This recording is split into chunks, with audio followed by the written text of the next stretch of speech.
All right, so my pick is the Michelin Guide. Do either of y'all know the backstory for the Michelin Guide, Tamara, Jason? I do, but I only found out a few years ago and I was pretty blown away. Yeah, it's really interesting. Jason, do you know this one? I know a bit, but I'm sure I'm going to learn something here. So I'm excited. All right, yeah, this was really fun to research. It's pretty interesting. So first, let me lay out what I consider, a successful pre-internet launch. So in my opinion, the best pre-internet launch should have three things. Number one, lasting power. In other words, the product or the launch, is it still relevant today? Are we still talking about it? Number two, it should be innovative. It should be unique in the way that they approached launching the product. And number three, it should have a really big market response. And so did it help the company capture new market share or maintain momentum over time? Okay, so those were the three categories that I was kind of thinking about in the back of my head when I picked the Michelin Guide. And for context, the Michelin Guide, for those that don't know, I mean, if you're a foodie of any kind and you're in the culinary or the hospitality industry, then you're aware of the Michelin Guide. But essentially every single year since 1926, they've gone around and put together a list of the best restaurants to eat by giving them 1, 2, or 3 stars. And over time, this rating system has really become synonymous with fine dining. And so it's a really, really, really big deal in the culinary space. But the thing is, and why I love this launch, is because Michelin is a tire company. They are not, rooted in the culinary space or hospitality.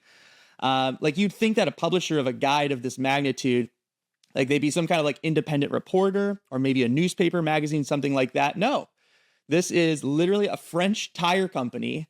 And the launch story goes like this. Okay, so Michelin was one of the first tire companies in France. They were established in 1889 when there were fewer than 3,000 cars in the entire country.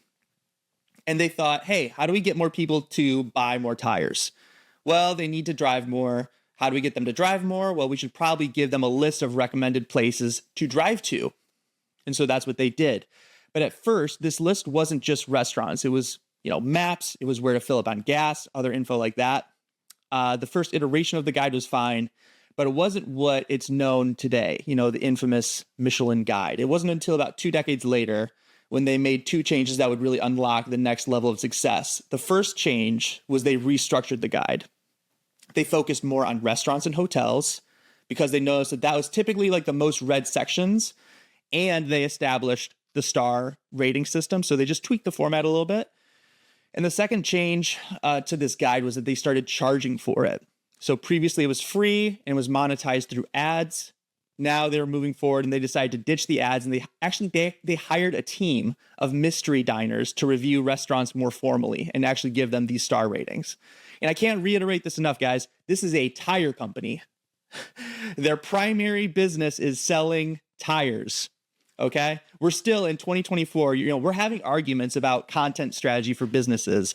And I bet if you recommended to your boss to hire a small team to serve a tangential category with minimal revenue attribution, you'd get laughed out of the room. So the fact that this happened in the mid 1920s just goes to show just how ahead of the curve Michelin was. And we're still talking about the impact. Okay, so that's the whole impetus for the Michelin Guide and how it came to be. But let's talk about the scoreboard, right? Like what is the lasting power of the Michelin Guide? Well, lasting power was one of the categories that I initially had when I was thinking about best pre-internet launches. Do they have lasting power? Yeah, absolutely. In fact, I'd say that if a restaurant has a Michelin star, that's one of the first things that they mention when they're marketing to someone. Or if someone mentions something about a restaurant that has a Michelin star, then they'll mention that it has a Michelin star. And you're more likely to go and visit that restaurant just because it is associated with that rating system. The second piece, innovation. Was it innovative for its time? 100%. Michelin is a tire company, and it saw an opportunity to get people to buy more tires by getting them to travel to restaurants and hotels more. So absolutely genius. And number 3, big market response. Did it help Michelin improve market share and brand presence? Yes, absolutely. It's widely believed that the Michelin Guide contributes to the overall Michelin brand and reputation. It's helped restaurants increase their revenue when they're awarded stars. It's boosted tourism in other countries. And again, all this is from, I keep saying it, but a tire company, guys. It's a tire company. And so again, this isn't just like a legendary pre-2000s launch. It's a legendary launch, period. And that's my pitch. Ooh. Let me know what you guys think. Nice.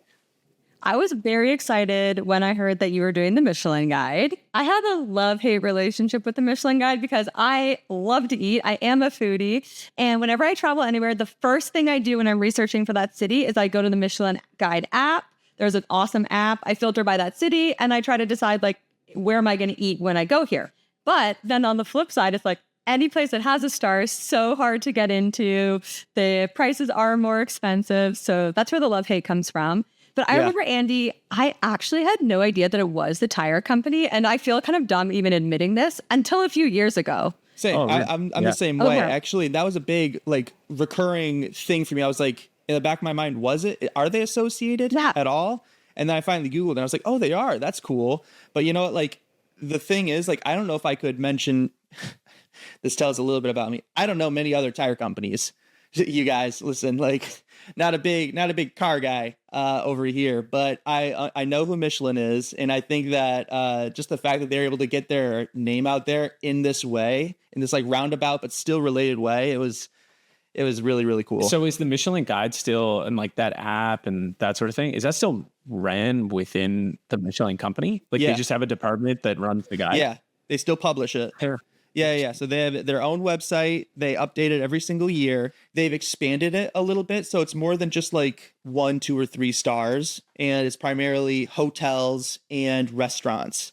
But then, you go to their website and they have kind of like a directory where you can look at, you can filter by the different stars, and you can read a little bit about each restaurant. They have it mapped out because it's international. Like they have the Michelin rating system throughout just about every single country. It's like France has the most, which makes sense because it's a French, Michelin is a French company. But then it goes, I think it's like France, Japan, then the US in terms of like the number of restaurants that have like a Michelin star. It's pretty interesting. It's worth going through and just kind of like flipping through for a few minutes for sure. Fun fact, it just came to Canada last year, so it was not in Canada. And I will say, I feel like I'm making Andy's argument for him here, but I will say it's incredible to see the impact it does have on a market because we didn't have it in Canada. Then it came and it has like completely changed the Vancouver food scene. It's the first thing people have on their doors. People, to your point, Andy, people talk about it, advertise their business that way, but also anyone that got a star or even a bib gourmand, which is essentially just like a highly recommended rating, is jacked up their prices, and you cannot get a reso in them. So it's a testament truly to the power of a brand. Yeah, absolutely. And Michelin's done some other really cool, like just like tire specific marketing. That's worth looking into and talking about as well. But I think the Michelin Guide system is probably the most well-known one. And again, like it's just the fact that other people talk about it so much that it keeps like their brand reputation. It's just like, it's like the gift that keeps on giving, I feel like. And so it's definitely something that a lot of, I feel like brands can learn about, is investing in these kind of tangential areas that maybe aren't so directly in line with your product category, but they serve other complementary areas as well. Totally. Nice. You might call it a sidecar product, Andy. You might. I actually like when I picked this one, I was like, damn it, this is kind of like a sidecar thing, but it's fine. It's all serving the same purpose. Yeah. I like that.